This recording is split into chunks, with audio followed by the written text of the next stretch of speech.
Hi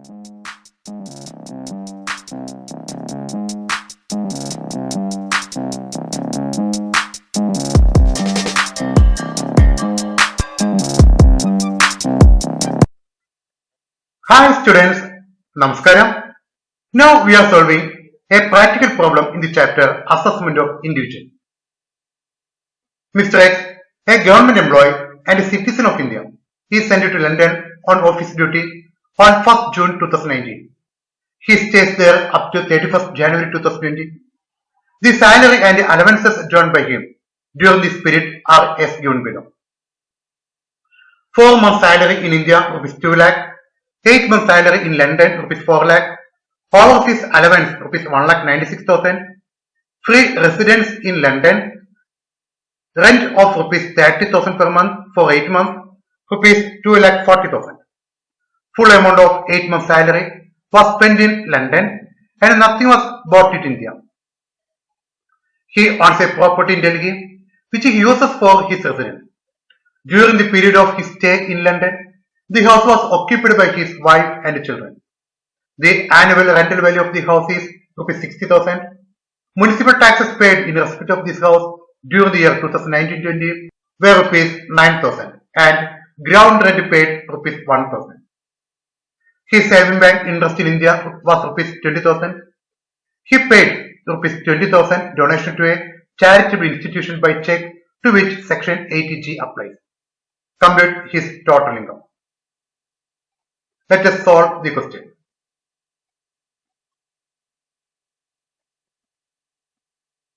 Four months salary in India, rupees 2 lakh. It is fully taxable in India. 8 months salary in London. The full amount of 8 months salary was spent in London. That is, received in London and spent in London. What is the law? Here, income is received outside India. And whether this income is accrued outside India. He is an Indian government employee and working abroad on Indian government service. As per section 9, the salary accrued to an Indian citizen abroad from Indian government service, it is accrued and arisen in India and it is fully taxable. If an Indian citizen working abroad on Indian government service, any salary allowed to him is deemed to be accrued or arisen in India and it is fully taxable, whether it is received in India or not. Therefore, even though the salary was received in London and spent there, that full amount of salary is taxable in India, because that salary is deemed to be accrued or arisen in India. In the case of resident and ordinary resident, resident but not ordinary resident and non-resident, it is fully taxable. Salary in India 2 lakh, salary in London rupees 4 lakh. Overseas allowance, it is foreign allowance. Any allowance granted by Government of India to its citizens who are posted abroad on Indian government service, it is fully exempted. Foreign allowances. Therefore, it is fully exempted. Free residential house in London. Any perquisite granted by Government of India to its citizens for working abroad on Indian government service, fully exempted. Perquisite abroad, nil, because it is fully exempted. Had we get gross salary less standard deduction, we get taxable salary, that is salary income, 5,50,000. He owns a property in Delhi and he uses this house for his residence. It is self-occupied house. And during his stay in London, this house is occupied by his family. It is not let out.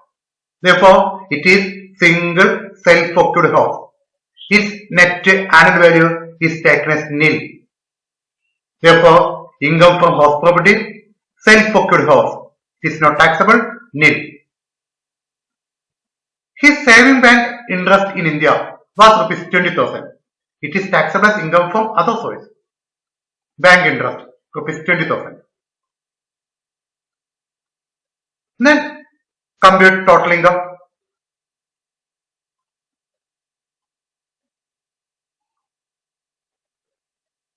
Income from salary 5,50,000.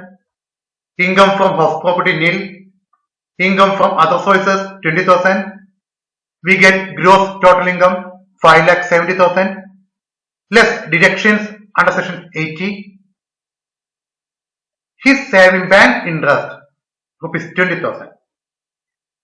If an individual receives any bank interest from saving bank account, it is allowed as deduction under section 80 TTA up to rupees 10,000. Therefore, it is deductible at rupees 10,000. 80 TTA saving bank interest. He paid rupees 20,000 donation to a charitable institution by check, to which section 80G applies. In the case of donation to charitable institution, 50% of the amount subject to maximum limit is allowed as deduction. 50% of the amount of donation subject to maximum limit. What is the maximum limit? It is the 10% of adjusted gross total income. That is 10% of gross total income minus long-term capital gain minus deductions other than section 80G. 10% of gross total income after deducting long-term capital gain and deductions other than section 80G. Here in this problem, there is no long-term capital gain, but here section 80 TTA. Therefore, maximum limit is equal to gross total income 5,70,000 minus section 80 TTA 10,000 into 10%, 56,000. Amount of donation 20,000. The least amount is rupees 20,000. 50% of 20,000, rupees 10,000 is allowed as deduction under section 80G. Deduct both of these deductions, we get total income 5,50,000. So thank you.